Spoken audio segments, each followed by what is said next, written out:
Se você gosta daquele tipo de perfume que não te deixa passar despercebido, que vai te causar uma boa impressão na maior parte das vezes, é esse aqui.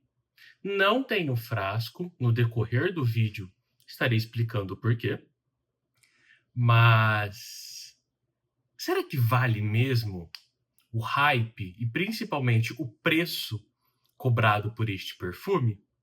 Pessoal, resenha de Velorum, essa amostra que uma amiga queridíssima me enviou de um jeito especial que provavelmente ou vai fazer você comprar este perfume ou passar longe dele e de qualquer outro perfume muito parecido com ele. Vem esta resenha maravilhosa da Casa Tiziana Teresa.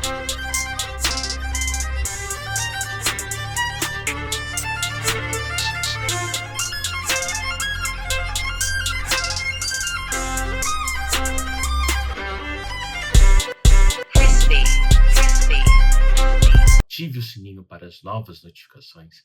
Isso é ótimo, me ajuda bastante, tá? Lembrando sempre que na descrição tem o grupo do Facebook, tem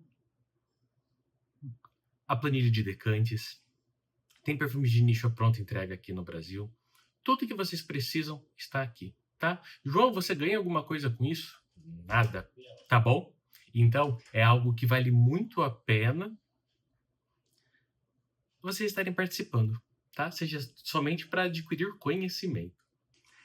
Essa resenha, eu vou borrifar ele de novo aqui. Eu já tinha borrifado ele mais cedo.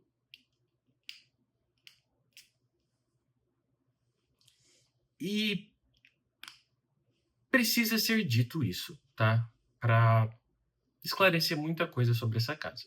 Pessoal, a Casa Tiziana Terenzi não é uma casa criativa. Essa é a primeira coisa que vocês precisam estar entendendo. É uma casa, sim, que se inspira em outros perfumes, tá? Assim como o Bodícia, eles têm poucos perfumes autorais, tá? Velorum, por sinal, é um desses poucos autorais, tá? Lembrando que é um perfume do ano de 2017, mas ele lembra vagamente, tá? Vagamente mesmo, Erva Pura, da Zerjoff. Mas são pouquíssimas lembranças que duram poucos minutos, tá? São poucos minutos mesmo. Paolo Terenzi é o perfumista por trás desta fragrância. E é um perfume muito agradável. Ele é aquele perfume doce, é um perfume doce, não tem tanta versatilidade, mas ele agrada devido à sua proposta leve. É um perfume frutado,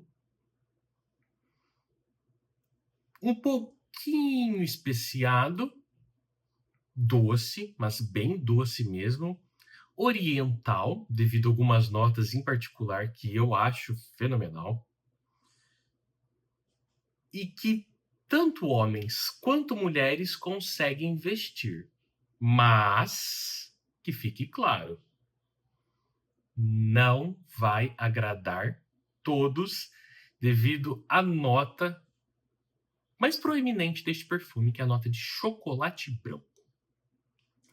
As suas notas de topo são laranja mandarina, gengibre, açafrão, pimenta preta, cardamomo e rosa. Essa abertura, onde nós temos citrinos, florais, especiarias, já mostra como que vai ser a evolução deste perfume. João, como assim evolução em sua abertura? Devido a essa abertura multifacetada, ele percorre o caminho de um perfume especiado oriental. Mas na sua base é que ele dá toda essa mudança, vem para um lado um pouco mais doce e se torna um gourmand. João, você já falou em outros vídeos que não é tão fã de gourmands. Sim, eu não sou fã, por quê? Não é uma família olfativa, não é um estilo de perfume que me agrada, tá? Tenho aqui o Angel Share na minha coleção, tenho o Constance da Penhaligon's. Creio que sejam os dois únicos perfumes da família Gourmand que eu tenho, tá? Tanto que eu uso pouquíssimo, mas pouquíssimo mesmo eles, tá bem? No seu coração tem uma nota que é bem interessante, bem curiosa. Ela não era tão trabalhada assim, hoje em dia ela tá mais, tá? Que é a nota de maracujá. A nota de maracujá, sim, é uma nota facilmente perceptível, tá? Tanto que agora ela já está exalando aqui. Ele tem amêndoas, que é outra nota que para mim, tá? Para mim, pessoal, eu tenho uma certa resistência porque deixa o perfume quase lactônico. Foi por este motivo também que eu desapeguei do meu Itálica da Harvey's School. Ele tem chá, canela, lótus, noz moscada e cravo. Ele tem bastante especiarias na sua base, no seu coração.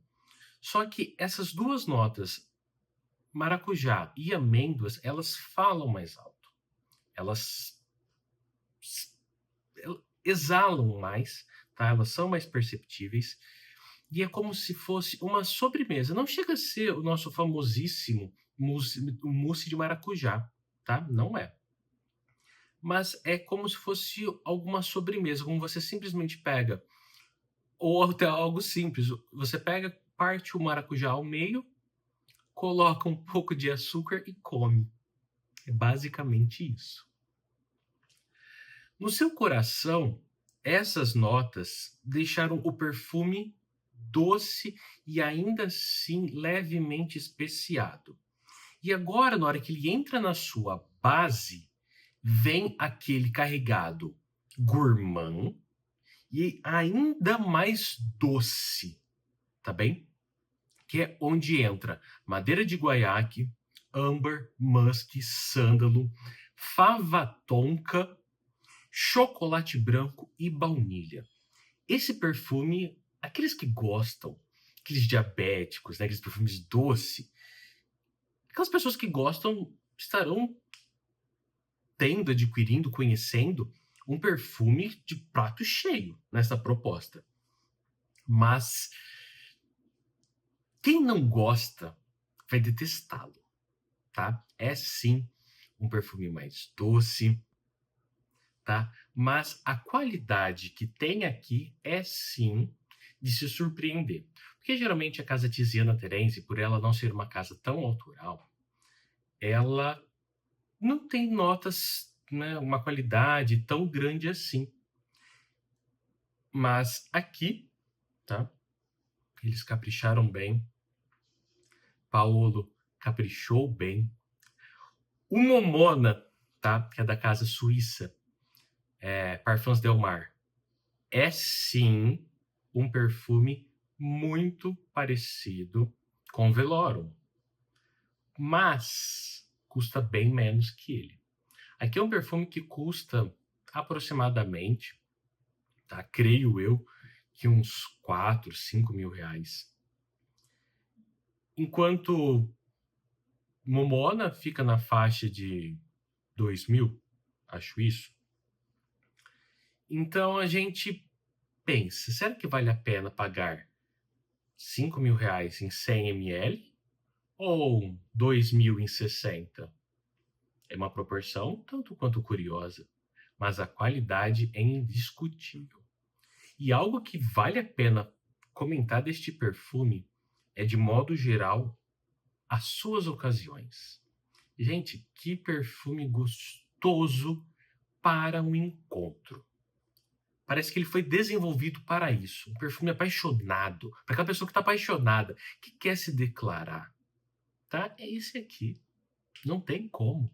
Ele tem essa proposta romântica. É Velorum. É quase poético este perfume.